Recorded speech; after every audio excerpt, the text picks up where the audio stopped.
Monsieur Guedj. Merci, Monsieur le Président, Madame la Ministre. Donc, en effet, une question sur la régulation de l'installation des data centers en France et le décalage qui peut exister entre l'intention louable de les réguler et parfois les conséquences de ces installations. Dans ma circonscription, à Vissou, dans l'Essonne, la société américaine CyrusOne a établi depuis plusieurs années un projet de data center pour le compte d'Amazon, d'une superficie totale de 53 000 m². Il pourrait disposer à l'issue du projet d'une puissance d'un peu moins de 100 MW, soit une consommation électrique correspondant environ à 8 fois celle d'une commune de la taille de Vissou. Le problème, c'est que le découpage du projet en plusieurs phases de déclaration a permis l'installation du data center au mépris de l'esprit et peut-être même de la lettre du Code de l'environnement et du PLU en vigueur. Pourquoi ? Parce que l'opérateur, en fait, sur chacune des 3 phases présentées, elle se situe en dessous d'une puissance de 50 MW. Et donc, elles ne sont pas soumises au régime maximum, qui est celui d'autorisation, mais à celui de l'enregistrement des installations classées pour la protection de l'environnement, alors même que le projet total, à terme, devrait être soumis au régime plus contraignant de l'autorisation. Or, les prévisions écologiques pour le territoire des conséquences de cette implantation sont quand même préoccupantes. D'abord, il y a le sujet majeur de la chaleur fatale, c'est-à-dire de la chaleur qui est rejetée dans la nature, créant de facto un îlot de chaleur local et artificiel, et puis accessoirement une perte de chaleur qui pourrait être recyclée. Contrairement à d'autres data centers, je pense à celui d'Equinix à Saint-Denis, qui valorise notamment la chaleur fatale en chauffant une piscine, des commerces et des logements.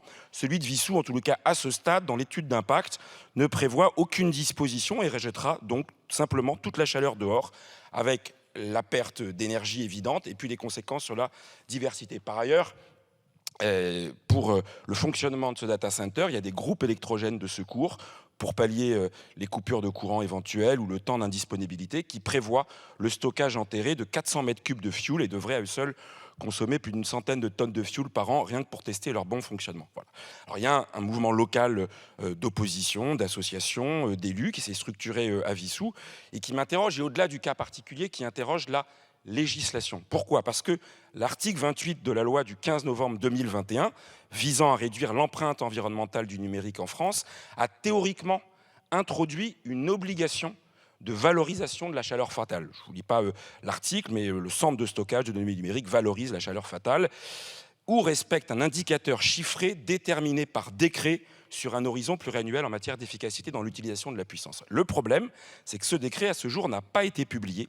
Et donc, on est désarmé d'une certaine manière pour imposer les récupérations de chaleur fatales, puisqu'il n'y a pas de force normative et qu'un vide juridique est entretenu sur ce sujet.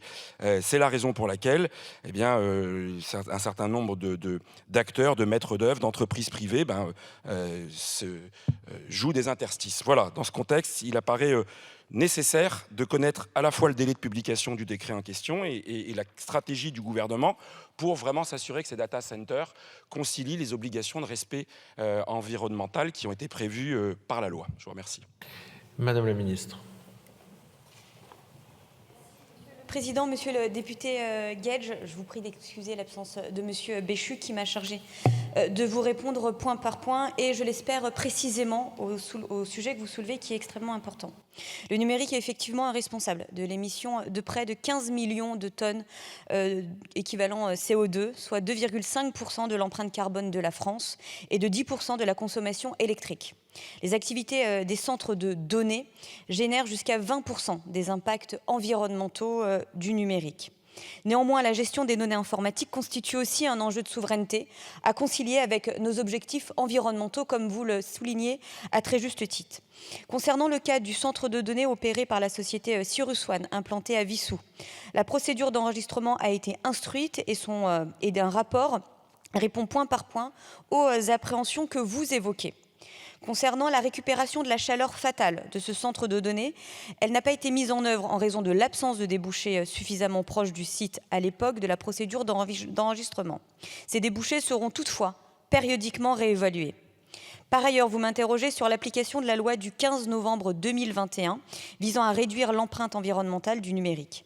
Cette loi prévoit plusieurs dispositions concernant les centres de données, prise en compte du potentiel de récupération de chaleur fatale dans les stratégies territoriales et définition dans un décret des critères d'efficacité énergétique et d'utilisation de l'eau pour bénéficier du taux réduit pour la taxe sur la consommation finale d'électricité. Aucun cadre référentiel n'était préexistant.